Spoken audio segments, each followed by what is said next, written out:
so we can stay on it. They want all of us to be able to live on the moon by 2020. The same guy who wants us to go out of space, he wants to put a hotel on the moon by 2020. Oh, we going? That's right, you gotta lie to take care of it. I'm telling you, I'm going. How many other people like to take a vacation on the moon? There you go, I can see all y'all. Hey, you only be 30, y'all get it. Yeah, 2,100. I mean, 2110. I want you to go 100 years out. 2110. Yeah, sounds like it. You know, and I tell you, everybody think that's old. Y'all generation is the first generation expected to live to be 100 healthy. That's how they making so many advances in medicine. That y'all, the oldest living person right now is 116. So it's quite possible some of y'all will still be around 100 years from now. Felt a lady that was 100 live tells me. You see, but you know what I'm saying? They're going to change all. Medicine is changing every day.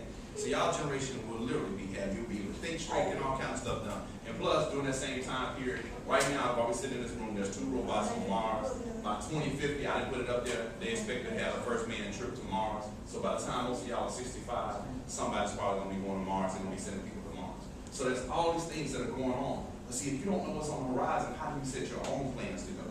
And that's what we're going to do in the next workshop. And if we have time, we'll come back to this drawing. But and then if you got questions too for now, only because the first class is always so short, write them down and then we'll try to answer those questions and stuff at the end. But for now, that's just what's on the horizon, the basic what's on the horizon. The stuff on the left side represents where you sleep, where you work, I mean, where you go home and all those things. That's what that left side represents, sleeping home. So if you don't mind, just write sleeping home on that side. And on the other side, that represents work and business. Work and business, we got all these different sides of our lives. All these different sides of our lives. All of us got to figure out where we fit, where we belong. And I'm telling you, it doesn't stop when you get older. It all works together. I'm telling y'all, look at y'all, man. I get really excited about the idea, the possibilities of what y'all going to be able to do and be and all this stuff. It's just powerful. Okay. Now, Ms. Longworth's going to embrace that, and I normally have at least one to work with too. Do me a favor and turn to the next drawing. Now, anybody ever done this drawing before? We're not the only one. We taught other people how to do this. This is actually ours, but we taught other people how to do it too. This is the life map. And we're going to move through it fast. We're going to be moving through this fast. But in less than 25 minutes, your entire life story is going to be on one page. Your entire life story. And it's very private. It's confidential. No one's going to ask for this. You don't have to share it. You don't have to do anything. But we're going to move through it fairly quick too. You know, so I know Ms. Long was going to erase it and put it up here. Everybody's got it? Okay, everybody's got it. Okay, then the sign-in list is still going around too. Okay, do me a favor. In that very bottom circle, split it in half right down the middle. That circle represents your family's past, not yours. Good or bad, happy or sad, what you know, don't know, what you know, mom, dad, adopted. That's what this all symbolizes, what came before you. So what I want you to do on one side is write mother, one side write father. This exercise though was not about them, but we had to show they're connected. 23 chromosomes for your mom. 23 chromosomes for your dad. That's right. 206 bones, 46 chromosomes. All right, so, but if we had time, we don't say much about this. It's these circles right here that matter the most. These 5 circles are getting ready to be like 5 windows into your past. 5 different chapters of your life. Anybody 15? No one 15? Anyone 19? You never know. I'm telling you, we have to decide. Okay, the reason I'm asking that tells us how to set up the chart. What we're going to do is we're going to have you write an age line above the top of each one of those circles. An age line above the top of each one of those circles. So, no one does what you say about 15. So it's going to say, above that first circle, it's going to say 0 to 4. 5, it's going to say 5 to 8 in the next one. Above, because we're going to have you write something in it. We're going to have you write something in it. And then 9 to 12. Oh, did I miss it? You know, I'm sorry, y'all messed it up. I can't believe it. There's many times I've done it. The first one is, I'm sorry, 0 to 3. 0 to 3 years old. 4 to 6 years old. And for adults, we got a whole chart too. 7 to 9 years old is in the next one. 10 to 12. And the last one, 13 to your current age. So if you're 16, 13 to 16, 13 to 17, or 13 to 18. Just like I missed my work, we got it there, okay? Now this is how it works. The easiest thing to put in each one of those circles. And anybody need one time? You got it? Easy? Yeah, I know we got you sitting at angles. I'm moving. Okay. Now, the easiest thing to put in those circles are, where did you live during that time period of your life? Or where were you told that you lived? Because I don't remember being 3 years old. In other words, you can put the city, the town, or the state, or the country. It all depends on what it is that you have set up. Or the county. You can do it in detail, or you can just do it in red, and you can do more than one place. Like 0 to 3 years old, I was born in Memphis, Tennessee. 4 to 6, I don't know. They said I don't remember living in the project. My mom said we did. Then we moved into a bad neighborhood, wasn't much better. And then we moved to another side of town. Then we literally moved to Idaho. I lived in Idaho for 3 years. And see, that's talking. Get all of it down. Because what it is, that's why I say you're the person behind your eyes. You walked in here with more than your bones and just your chromosomes, right? You walked in here with all the experiences of who you are. That's what we want you to be able to take a look. We're going to walk, just like we walk through the future, we're getting ready to walk through the past.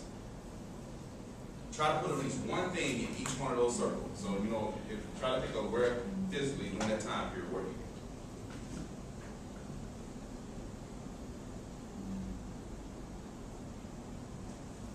Then I'm going to ask one more question after that. The first thing we try to get each person to do is think about where were you. And for the adults, this is actually the chart. Sorry. You find your age over here, and then it tells you what to put above each circle.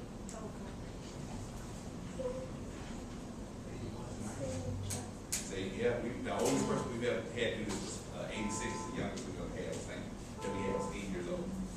And we've done these everywhere: prisons, homeless shelters, churches, you name it, schools. That's why I'm saying that, you know, you never know who's been in the classroom. All right. Now, the next question for that same section, and I'll tell you, you never know, you just never know. Young or old, doesn't matter. Is that male or female? What's some things good and bad, happy and sad, that happened during those time periods in your life? It is your personal map. In each one of those circles, under those places where you were, you don't have to write it, you don't have to answer it, but we just ask the question and get you thinking about it. Because the reality is, we are every bit of who we. I tell people all the time, I'm the sum of my parts. I cannot claim anything for myself. I'm every bit of experiences my mother has ever had, my dad has ever had, my grandparents have ever had. How can I, when half of my life, over half of my life was managed by somebody else, right? We're the sum of our parts. And so what are things good or bad, happy or sad, that happened during that time in your life? You know, my first funeral at 5, my dog got ran over when I was probably 4. That's probably one of my earliest memories, actually. And it's all these kind of things that are happening in our lives. You can write it in each one of those circles, yeah? Each one of the circles. Under each one of the circles.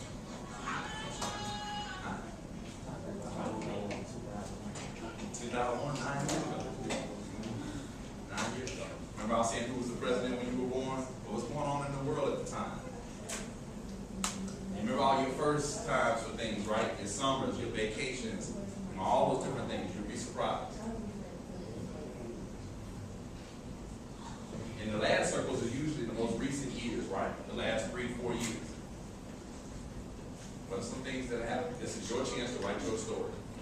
And while y'all filling it out, I had a chance to do this for Martin Luther King III, and I didn't realize, you know, I was first of all honored. I was like, wow, I'm Martin Luther King's son. But in his second circle, he wrote down, my father died. Now, as much as everybody knows Dr. King, it didn't occur to me until that moment that here was kids who grew up without their father.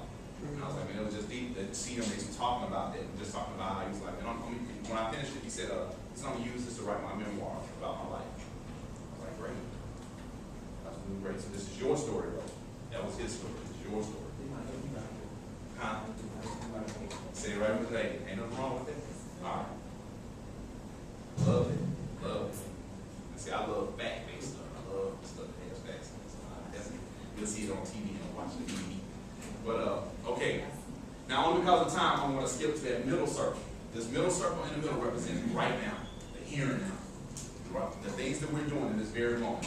There are 86,400 seconds in a day. 86,400 seconds in a day. I want you to write that above that circle in the middle. 86,400 seconds in a day. 1,440 minutes in a day. 168 hours in a week. Time does not dictate everything, but it's always going to be referenced. You said what? Only 86,000 though. That's the 86,400 seconds. And what? 86,000. Above the middle circle. Above it. 86,400 seconds. 1,440 minutes in a day. 1,440 minutes in a day.